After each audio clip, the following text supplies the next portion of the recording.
24 ঘন্টায় একদিন। এই সত্য এতদিন ধরে জেনে আসলেও বিজ্ঞানীরা দিলেন নতুন তথ্য।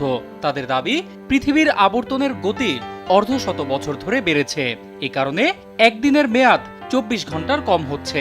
বিজ্ঞানীদের তথ্য বিশ্লেষণ করে ব্রিটিশ ট্যাবলয়েড ডেইলি মেইলের এক প্রতিবেদন জানায়, তারা এর প্রমাণ পেয়েছেন। জ্যোতির্বিজ্ঞানীরা জানান 2020 সালে সবথেকে ছোট দিনের সংখ্যা ছিল 28টি। 1960 সালের পর এটাই সবচেয়ে বেশি সংখ্যক ছোট দিন। বিজ্ঞানীদের আভাস, চলতি বছর ছোট দিনের সংখ্যা আরও বাড়তে পারে। বিজ্ঞানীরা ধারণা করছেন 2021 সালে একদিনের গড় সময়কাল 86,400 সেকেন্ডের চেয়ে 0.0 মিলি সেকেন্ড কম হবে। দিনের দৈর্ঘ্যের অতি সুনির্দিষ্ট রেকর্ড রেখে চলা পারমাণবিক ঘড়িগুলো পুরো বছর ধরে প্রায় 19 মিলি সেকেন্ডের ব্যবধান তৈরি করবে।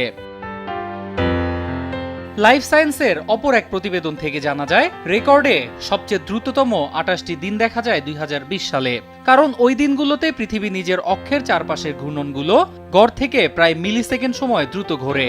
পারমাণবিক ঘড়ির হিসাব অনুযায়ী গত 50 বছর ধরে পৃথিবী তার কক্ষপথে একবার ঘুরে আসতে সময় নিয়েছে 24 ঘন্টার চেয়ে কিছু কম। ডেইলি মেইলের প্রতিবেদন থেকে আরও জানা যায়, 1920 সালের 20 জুলাই পৃথিবীতে সবচেয়ে সংক্ষিপ্ত দিন রেকর্ড করা হয়েছিল। ওই দিনটি ছিল 24 ঘন্টার চেয়ে 1.4602 মিলি সেকেন্ড কম। পরিসংখ্যান অনুযায়ী 2020 সালের আগে সবথেকে ছোট দিন রেকর্ড করা হয়েছিল 2005 সালে। তবে গেল বছর 28 বার সেই রেকর্ড ভেঙেছে।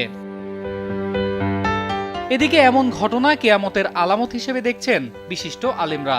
এক হাদিসে বলা হয়েছে, নবী করিম সাল্লাল্লাহু আলাইহি সাল্লাম কিয়ামতের আলামতের আরেকটি উদাহরণ দিয়ে বলেছেন, সময় সংকুচিত হয়ে যাবে। সময় সংকুচিত হওয়ার মানে বছর মাসের মতো, আর মাস সপ্তাহের মতো হয়ে যাবে, আর সপ্তাহ হবে দিনের মতো, দিন হবে ঘন্টার মতো, ঘন্টা হবে খেজুর গাছের পাতা পড়ার মতো ক্ষণিক। রাসূল সাল্লাল্লাহু আলাইহি ওয়াসাল্লাম যে ভবিষ্যৎবাণী করেছেন, আমরা তার মধ্য দিয়েই পার হচ্ছি বলে মন্তব্য করেছেন বিশিষ্ট আলেমরা।